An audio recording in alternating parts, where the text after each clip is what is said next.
my calculations are correct, when this baby hits 88 miles per hour, you're gonna see some serious shit. They're here. Do you really think you have a chance against us, Mr. Cowboy? Yippee-ki-yay, motherfucker. It's showtime. Right, welcome everybody to another episode of the VHS Strikes Back. I am one of your hosts, Chris, and my co-host and very good friend is Dave. Hey there, Chris, and hello to our listeners out there. Welcome to the VHS Strikes Back, the show where we dust off the old video player and go on a nostalgic journey to look at the good and the bad movies of yesteryear. Now, Chris, what are we going to review this week? Well, Dave, this is a Patreon pick, and one of our great supporters, Loo Loo Green, has picked a movie, Dave, that I have never seen, and that has been there in the background for almost 5 years or 6 years of the podcast inception. And you were like, I can't believe you've never watched this. So I was quite looking forward to it. Say, well, it's another one I can strike off the list, but would I like it? So we're going back to 1988, Dave, and it stars Michael Keaton, Alec, Baldwin, and Geena Davis. And this one is, I'll say it 3 times, Dave, Beetlejuice. So what do you remember about the first time you saw this one, Dave? So I remember seeing the trailer quite a lot before it came out. Saw it on video, not, like say, the cinema was a rare trip back then. And it looked really funny. And it looked like Beetlejuice was the star character who's saying these funny things. I still can't accept it's Michael Keaton, Chris. No matter how many times I see it, it's like, I still don't, he just does genuinely transform. But, yeah, so I remember watching it, and I wouldn't say I loved it because the first thing I remember thinking is, well, he's hardly fucking in it. It's just the trailer makes you think like he's in it all the time, and he is the central character. But I remember thinking he's almost like a side character. But whereas, Geena Davis and Baldwin, they were the main kind of characters to the whole movie. So I remember being a bit surprised by it. And I remember thinking, it's okay. But it's one of those, you get your dodgy Scotch tapes off. So you've got it recorded. It's in the library. It's in the rotation. And I just remember watching it more and more. And then, just warmed to it, the more times you watched it. And then I haven't watched it for years now. But I was interested to go back to see what did I actually think. But yeah, I wasn't sure how this one was going to hold up. And we'll get into that, I'm sure. Well, for me, Dave, I remember, I've said it before, when this came out, I remember like one of my friends who always had older brothers, always had the VHSs. The guy who traumatized me with the Freddy Krueger movies and stuff, Nightmare on Elm Street. And I remember him saying, Beetlejuice, you've got to watch it. And some of my friends had watched it through the family and everything, because it was a PG as well, wasn't it? So it's not like it was even though it doesn't have the F-bomb in it, but it is a PG. So it just didn't interest me. I just thought it's some sort of horror comedy thing. I didn't really know who Michael Keaton was until he was in Batman, if I'm honest. And then every time it's come about, I think Sam's seen it a couple of times, but I'm just like, I'm not fucking interested. It does nothing for me. I'm not into this sort of horror comedy bollocks. And with the VHSs we used to get, as you know, it had to be action or it was nothing. It had to be, action or martial arts. And there's no way I would have wasted a Friday night rental on this fucking film. So it's always sort of stuck with me for all these years. And Tim Burton, he gets absolutely praised by everybody, but I'm just not into his movies really, Dave. I know Batman's good, obviously the original Batman, but all his other stuff just does nothing for me really. His art style, his directing, it's sacrilege. At the end of the day, Dave, you give me Devil's Island, fucking whatever, Hulk Hogan, I'm fucking happy as a pig in shit. But you give me a proper movie that's been reviewed very well, I'm not interested usually. So, I'm glad that Loo Loo Green's picked this one because it is one I needed to tick off the box. And also, the unfortunate thing is you're watching it like nearly 40 years later, aren't you? It's 36 years old, this movie now. It's a long time ago this came out. So I was interested, would this stand up? We've watched stuff like Weird Science and that, which I'd never watched. I was like, what the hell is this? But I can imagine at the time, I would have loved it. And so I'm not saying any more than that, Dave. But yes, I was really glad that I can tick it off my unwatched movies that I should have watched years ago. Very good, very good. I am intrigued, Chris. So shall we get into our trailer? Yes. From the director of Pee-wee's Big Adventure. Adam and Barbara are Ghosts. What's the good of being a ghost if you can't frighten people away? Their house is being haunted by the living, Maybe the house could use a little remodeling. and they can't scare them into leaving. They're dead. It's a little late to be neurotic. So they're calling on Beetlejuice, Beetlejuice, Beetlejuice, Beetlejuice. who's no ordinary ghost. You don't want his help. Can you be scary? What do you think of this? Now, the party's over. You want somebody out of the house? I want to get somebody out of your house. But the fun has just begun. It's showtime. Learn to throw your voice, fool your friends, fun and party. Not bad. This is amazing. You want a cigarette? Oh, no, thank you. Oh, yeah, here I come, baby. He's guaranteed to put some life Attention, keyword shoppers. in your afterlife. Michael Keaton is Beetlejuice. I'm the ghost with the most, babe.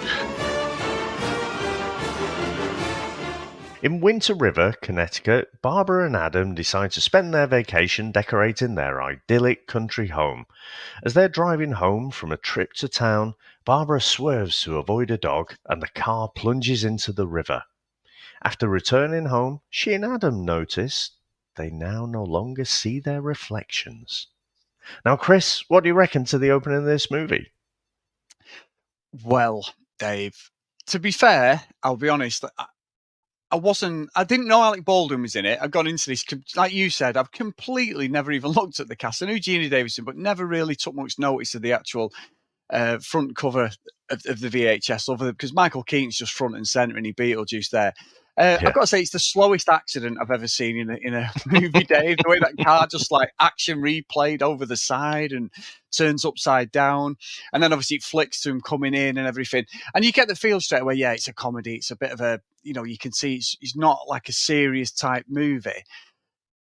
But I do think I was surprised. I think you've hit the nail on the head. I know we're going to talk about it. But the fact that you have a character, and looking at like the trivia, he's only in it for 14 minutes.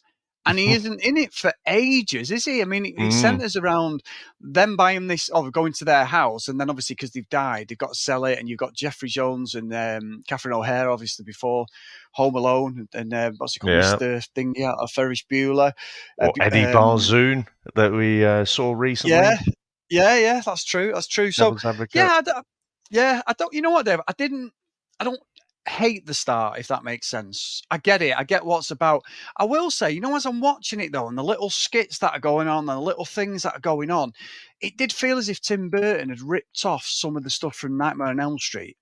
I know Nightmare on Elm Street's a serious horror movie, but Freddy's got them little silly things, hasn't he, in the movies where he does little things where, like, he's on a fairground or whatever he's doing, he's always doing something silly, even though it's like, he's killing someone, but before he kills him, he sort of plays with him, doesn't he? Like, sort of a bit like how the fuck I'm going to get this fucking reference? I don't know. When you see a cat with a ball of fucking wool or something and they're just pissing about with it. Playing about with it. Yeah, playing about with it. And Freddy always does that with his kills, doesn't he? And it feels like at times in this, it didn't feel unfamiliar when you had like not just Beetlejuice, but you had the other characters on there and other things going on. It didn't feel alien what I was watching, if that makes sense. But I do feel that even though it's a big movie, it does feel like it's a real small, close set, the way that they put it together. Like they didn't use a lot.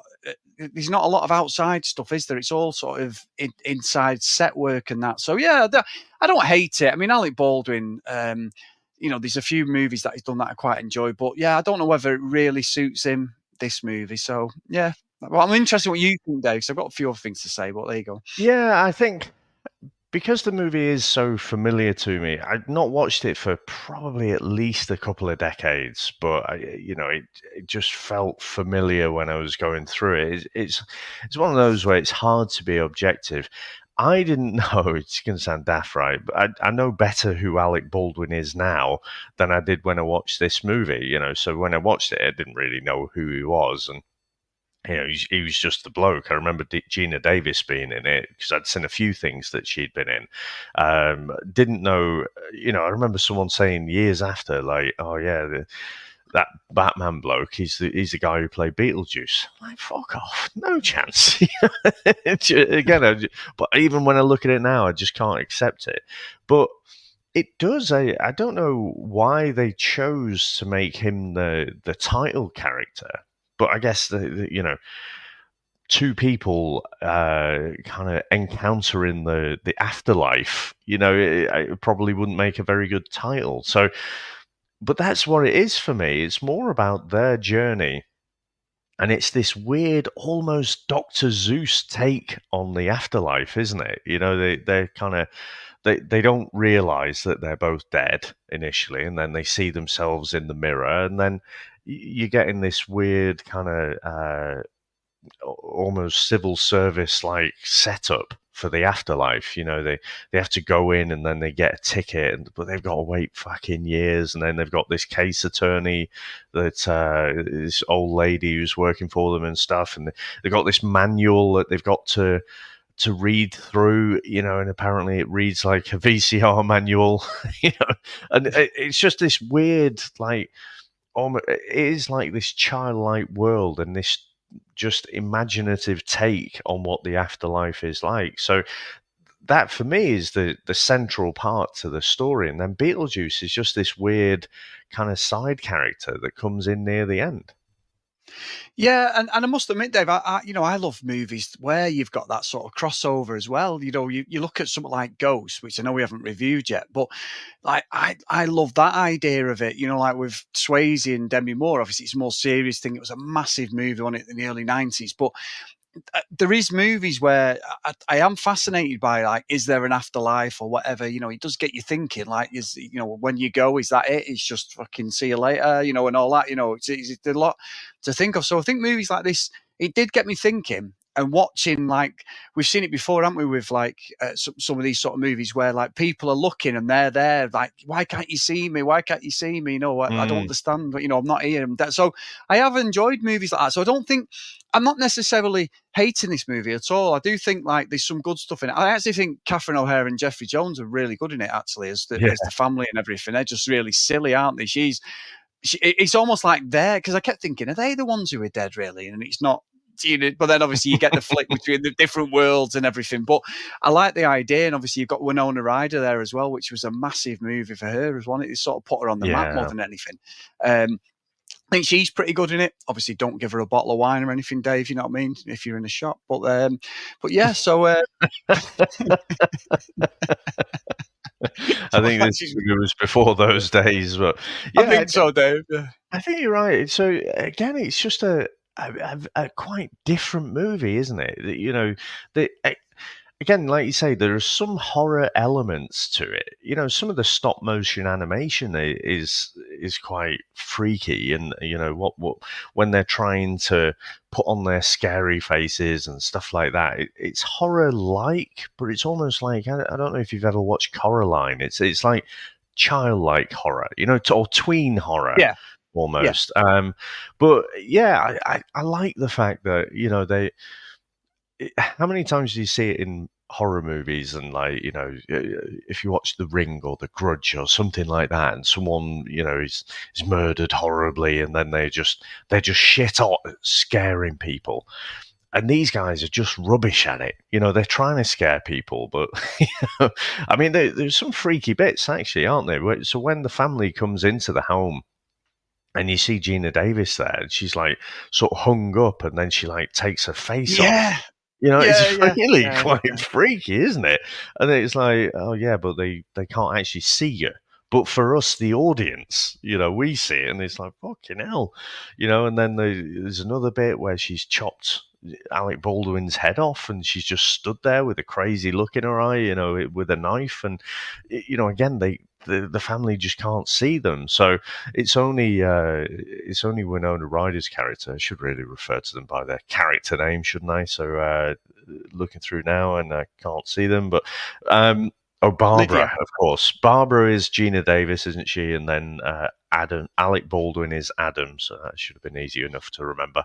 But yeah, so some really, really freaky bits. But I thought that actually, the family I thought were okay. And you know what, Chris, watching it this time, I'm thinking, come on, Adam and Barbara, you're being a bit of a dick here.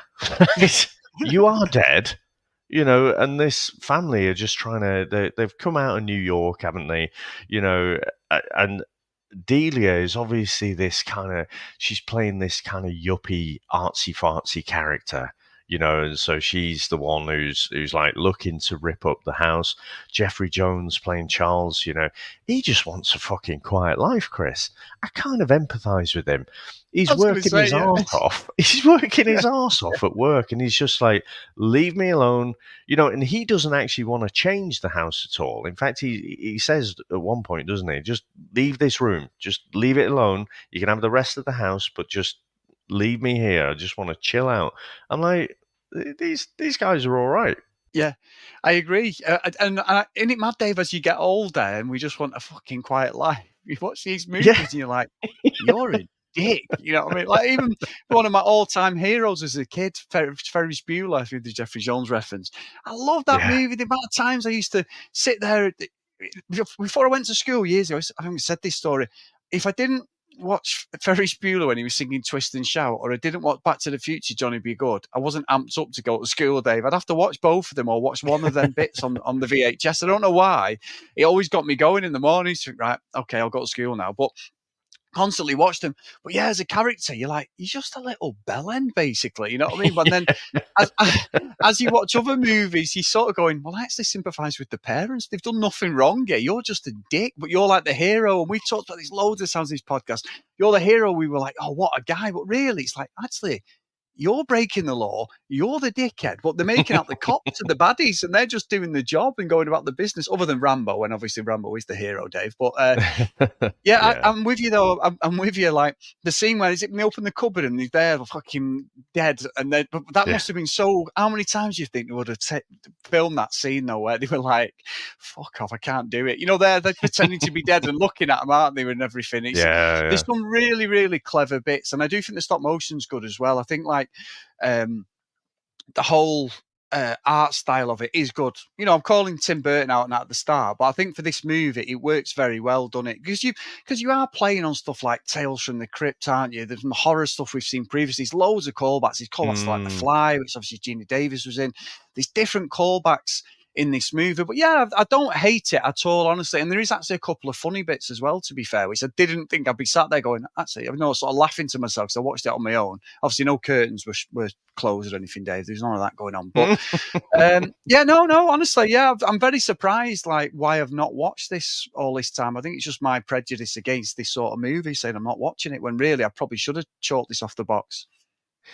Yeah, so one of the things that I am very curious to find out, watching it for the first time in 2024, is what you think about the possession dinner scene. So one of the most iconic scenes that I think most people remember about this movie is when, it's Barbara and Adam and they possess the family and then they make them sing a calypso song, Deo, the banana song. Well, yeah. That's not aged very well, Dave, has it? I suppose. Let's be honest. We probably that wouldn't get to the cinema these days, would it? I wouldn't have thought so. I mean, the thing is, I can't be objective about it because I feel like kind of warm when I see it. And they're obviously they do a great job, all of them.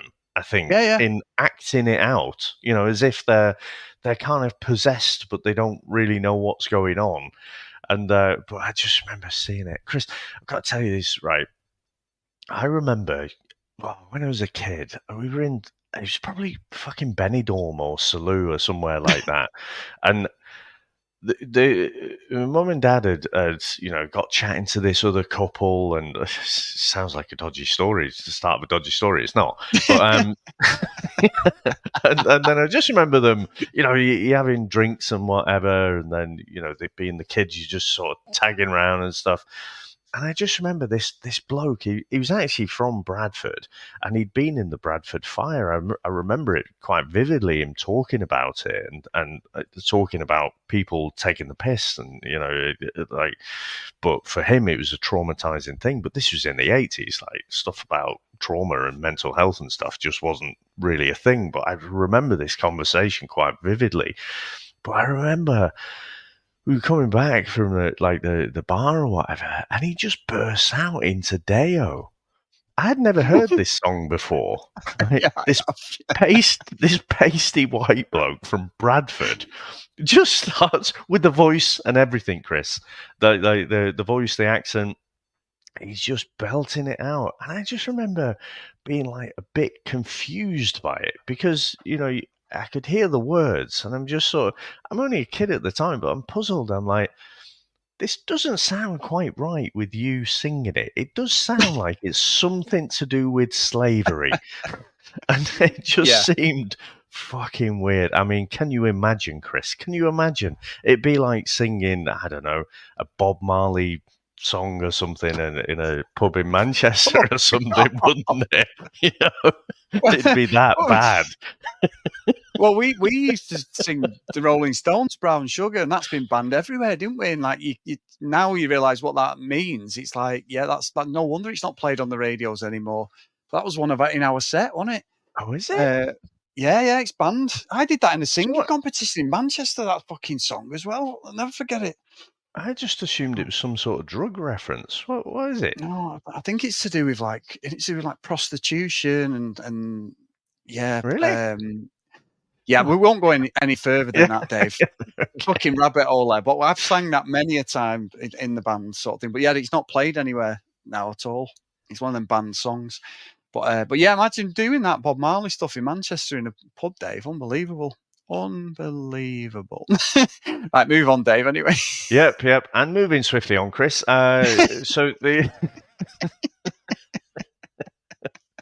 So yeah, I just thought it probably doesn't age well, but I just can't be objective about it. I think it's a great scene, but of course it doesn't have the effect that they thought it would. They possess these people and they're like they're trying to see the business opportunity. They're probably going for this kind of yuppie, entrepreneurial family, aren't they? They're just trying to make an enterprise out of it. And that's when they kind of get to their wits' end, really, and they decide they're going to call Beetlejuice. But I'd forgotten, it's quite drawn out, even that. So even when you meet Beetlejuice the first time, he's just this little sort of guy in the model of the whole town. And he stays small for quite a while. And it's actually Lydia, isn't it, who says Beetlejuice 3 times to make him come out a little bit later. Actually, I'm kind of jumping quite a lot there, but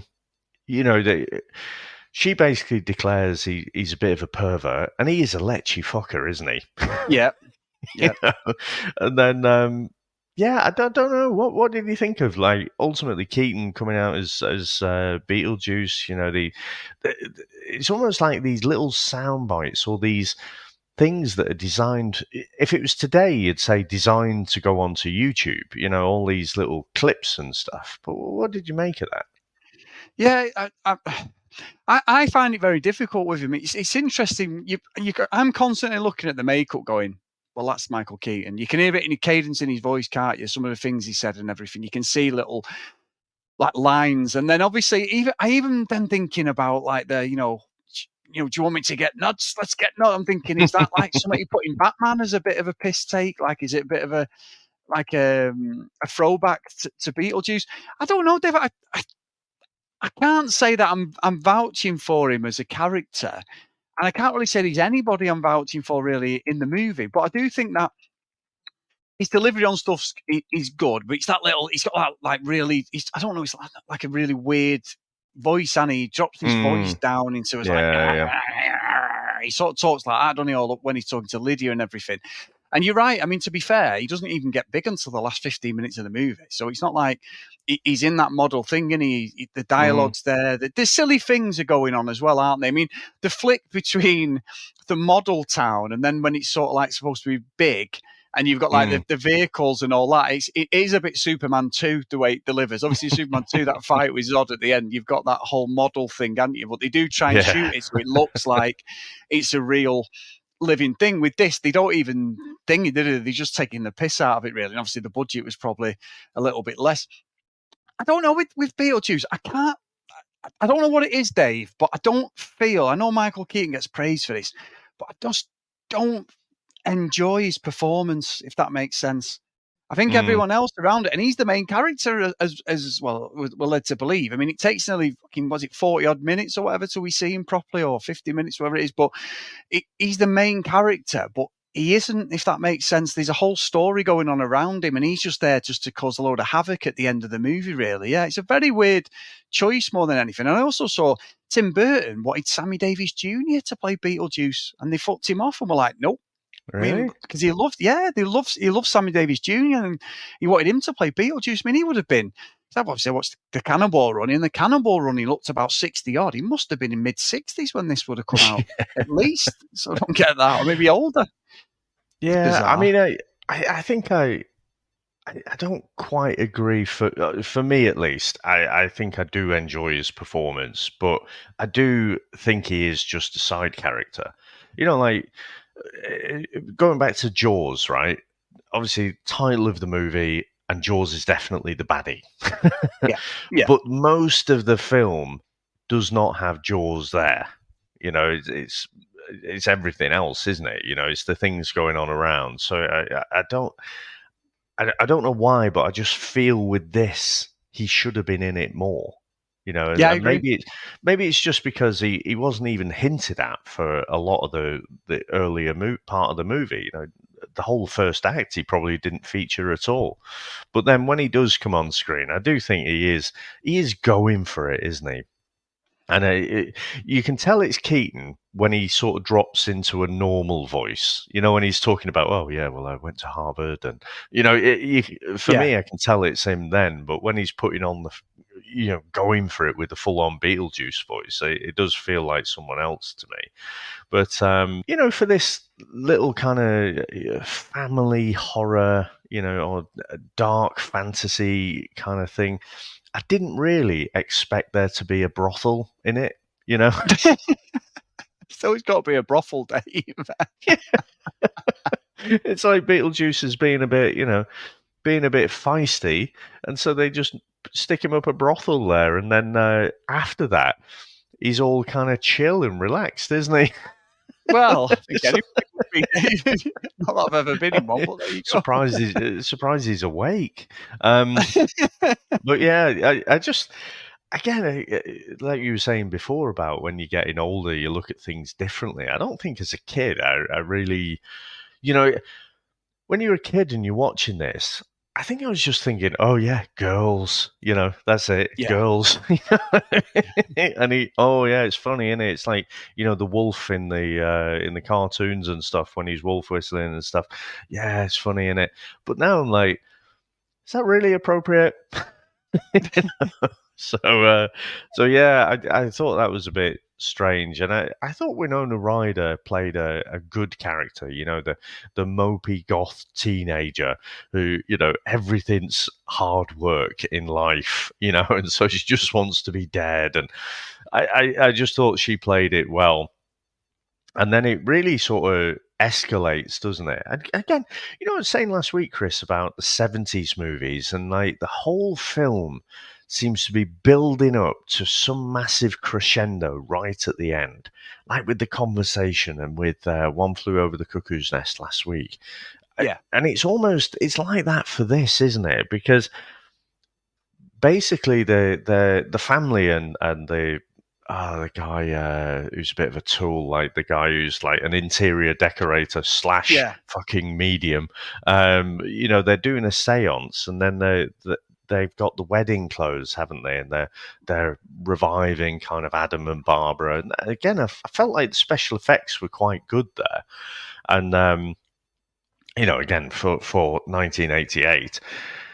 And then Lydia's trying to save them, isn't she? So she thinks the only thing I can do is like get Beetlejuice. But that's when it all fucking really escalates, isn't it? And it, like you say, he comes up like a big fairground. What is it? Like the strength machines, the hammer things, and yeah, it just all goes to shit then, really, doesn't it? Yeah, it does, to be fair. But I think the effects are really good. I think all the effects, the way they set it up, the music, everything's really good. Obviously, he's got to marry Lydia Annie to, so he can basically haunt people in our world as such. But also, I've got to say, Dave, I know it's towards you, but you know the little head bits, the fucking little heds. The head shrinker. Did it say that I used to get called that at one point? So at work, someone called me at work once with fucking Beetlejuice. I was like, what the fuck's Beetlejuice, you cock? I was like, proper offended. I said, I've never even watched that shit, and all this. And we had a wall of shame. So we used to put like pictures up of everyone, like lookalikes and everything. Like these two guys in the warehouse who are both, one of them's 5 foot and the other's 5 foot 2. It's trying really hard not to say the M word. yeah, well, we've been there, haven't we? And there was pictures up of them. One of the guys was 6'5", so with all three of them, the two 5 foot people went with the 6'5" guy to close down a warehouse once when I was there at Birmingham, and then they turned up in the van. The two of the smaller guys came out.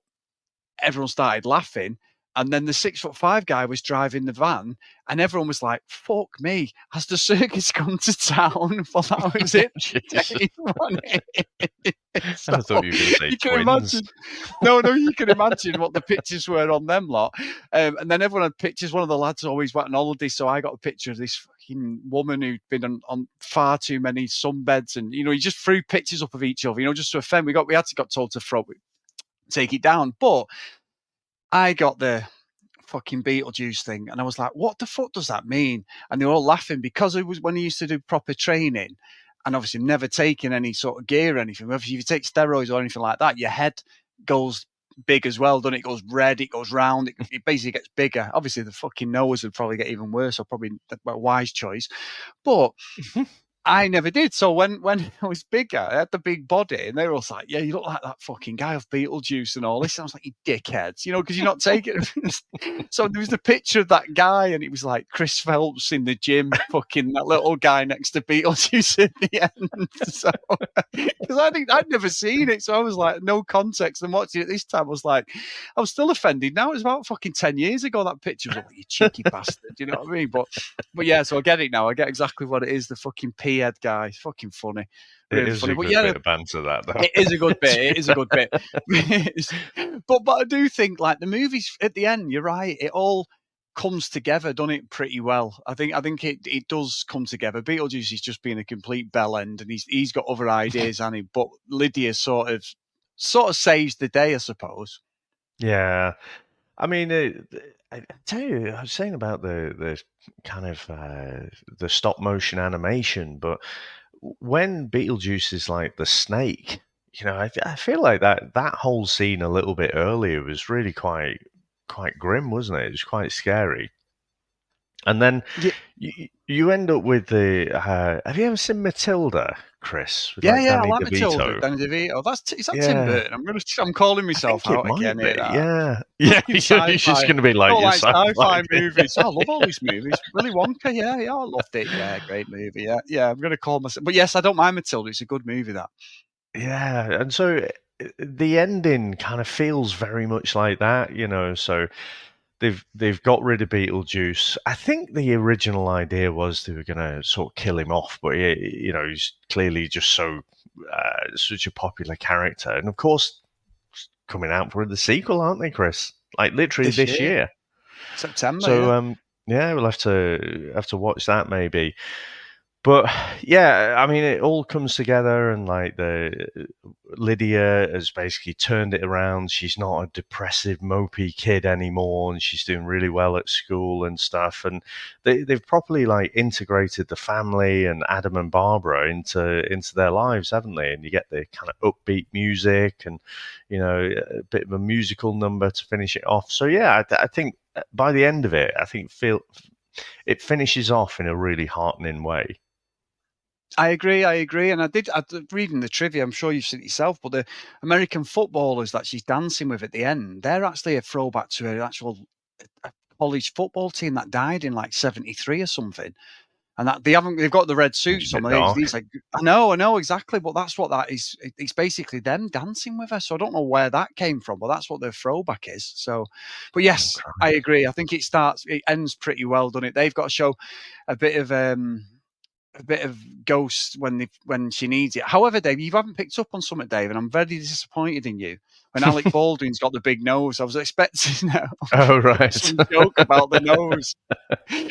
She laughs at his nose, doesn't she? And then he pushes it back in, sort of thing. But yeah, I didn't expect her. I thought that'd be fucking, get you, but you missed the joke there. But no, honestly, I'm the same. I think it ends pretty well, and I don't hate the movie, Dave. I'll be honest with you, I really don't. How the sequel's going to go? I did see people saying online that are they going to start it where he's in this waiting room with the ticket? Is that how they're going to start the movie or whatever? How they're going to do it? But yeah, they've basically nearly filmed it, haven't they? So it's September, I think it's out. Yeah. So I'm just reading, Chris. So apparently there was going to be a sequel, but Tim Burton lost interest, and then of course took Michael Keaton across with him to make Batman. Like literally, it was Batman '89, wasn't it? So it was the year after. Yeah. So that's a good choice.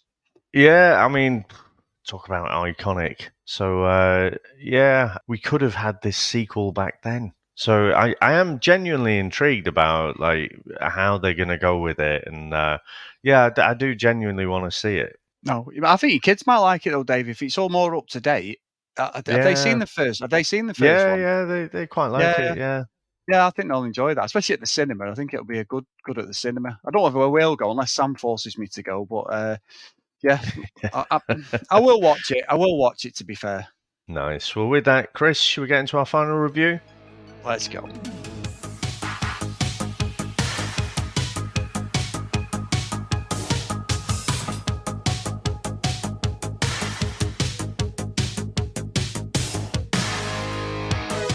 So, Dave, and big thank you to Loo Loo Green as well. Thank you for picking this. I'm glad I've watched it. As you can tell, I didn't shit on it. I didn't do my usual, this is bullshit. I actually, in parts, quite enjoyed it. And I think the familiarity of some of the characters and some of the actors and actresses who were in it, who've known in all these 80s movies and, like Home Alone, Ferris Bueller, things like that. Obviously, Geena Davis, we've done a couple of, haven't we, David, on The Fly? And we did that Spacemen from fucking outer space. Earth Girls Are Easy, was it? That one as well, Sam. Nothing like what I just said, but that's the one, David. Earth Girls Are Easy. Just Goldblum again. So yeah, it didn't feel unfamiliar. Like I said, I did feel like they were touching a little bit on Nightmare on Elm Street, that sort of like pissing about bits and that. Keaton is okay as Beetlejuice, I suppose. I just think because I know who it is, he's Batman. I just see him as Batman for me. So I'm going to put it, Dave, in Hill Valley. It's not absolutely horrendous at all. I did enjoy it in spots, and it wasn't one of the ones where I was looking at my watch, having to get up, take a break. I watched it in one go. It's 92 minutes, and it is a classic. I can see why people loved it. Obviously, unfortunately, nearly 40 years later, I've just missed the boat on this one, sadly. So, yeah, good pick, Dave. So what about yourself? Yeah, so, I mean, I think that is the highest score I could have expected, really. I thought this can go anywhere from the bottom to the middle. But no, for me, I definitely did enjoy it. And you know what? I think when I was a kid, I just had this expectation that Beetlejuice was the central character, and he really isn't. And I guess this time I was watching it and I was enjoying the ensemble cast a lot more. I was enjoying kind of Barbara and Adam's journey and like figuring out the afterlife and all these little side things that are going on, this take on, you know, how it could be, this, like say, this tween horror take on that sort of scenario. So yeah, I did quite enjoy it without necessarily loving it. So I think it's a pleasant bill for me. I mean, we mentioned about Tim Burton, but of course the music is always hand in hand with Danny Elfman, isn't he? So that's the other thing that you get, as well as like the aesthetic of how everything looks, you know, the cinematography and everything with Burton movies. It's the music as well. And I think there's just, you know, it gives you that sense. If you think about if they'd have chosen to make a much darker tone for the movie, then it might have been a bit scarier. But the fact is, you know, you go from these kind of slightly scary moments and it's like the boom, boom, boom, boom, boom, boom. Yeah. You know, and it's like, all right, everything's okay in the world again. So, yeah, I think that does a lot to make you feel how you feel about the movie as well. So yeah, good solid pick. Glad we watched this one. No, it's good stuff. Really good stuff. Now, Dave, it's my pick. And, you know, was I going to go down the route of Shadow Warrior Assault on Devil's Island 2, which apparently is not 2, it's the first one, do a stitch you up with something else? But no, I'm not going to do that, Dave. I'm going to pick something that I've wanted to do for ages. It was a movie that I rented out when I always thought my granddad having that year subscription of just going to get a movie every night. And I remember walking around Titles, the video shop, looking for something. And I was like, oh, I can get this. And I could get away with buying 15s, even though I was about 12, 13. They never questioned me because they knew me. So this one was a 15, Dave. It stars Dennis Hopper, Laura Flynn Boyle, Dave. But more importantly, it stars Nicolas Cage. So we are going to be reviewing 1993's Red Rock West. So let's get into the trailer. What kind of work you looking for? I was hoping to get on a drilling crew. Why don't you try Red Rock? Maybe somebody there can head you in the right direction. You might like this one. I thought you were supposed to be here last Friday. I've seen this one. You are here for the job, aren't you? And you're Lyle from Dallas, right? This is very much like The Rock. There's the five. Nicolas Cage. Yeah. Not The Just Rock. across the house. I'd have to rectify that When she next comes week. in, you and Con Air. you know what to do. Con Air, yeah. Your name's Suzanne? See, I watched this before Con Air and that came out. I really enjoyed it. Yeah. He plans to have you murdered. You know, I never did catch your name. Michael. Lyle from Dallas. Super fast. What should I do? If I were you, I'd get a divorce. Marriage is just a state of mind. Not in Texas. We're not in Texas. You can't let them get away. Just find her.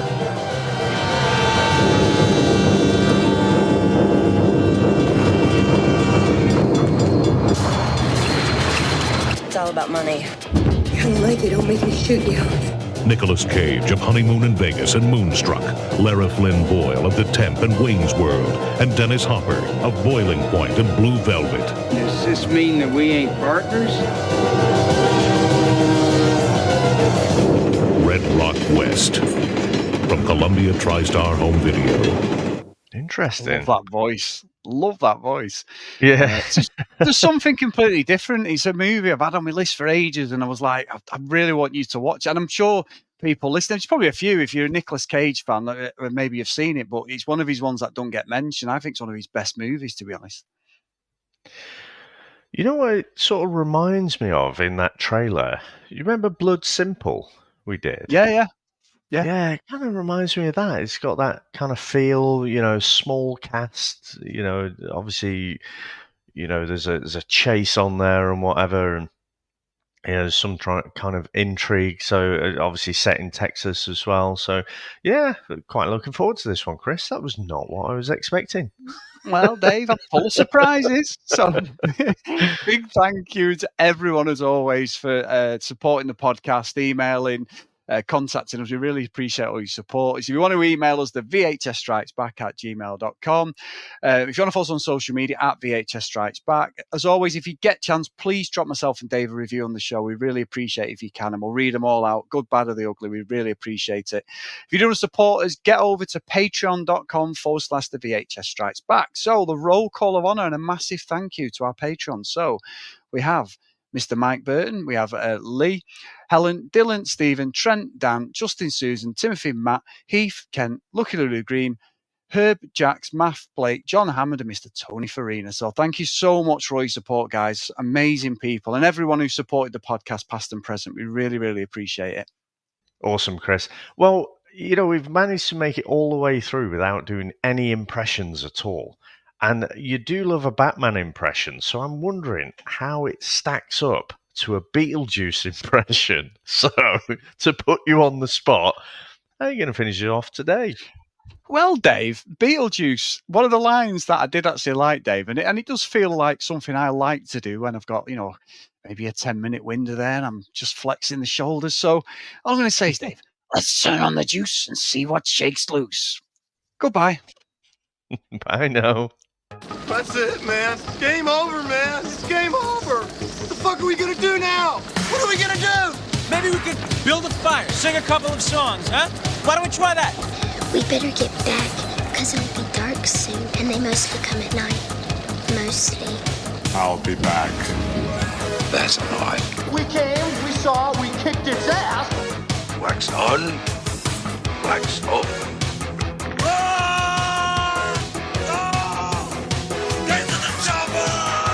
One ring to go. All right. Ding, ding. Bust you up. Go for it. Well, here we go. Ain't so bad. Ain't so bad. Ain't so bad. Come on. Ain't so bad. Ain't nothing. You must be crazy or something. I'm crazy. You just a stupid fool. Maybe you crazy something. Ain't breathing heavy. He's a fool. He's stupid. I'll see you in 6 months.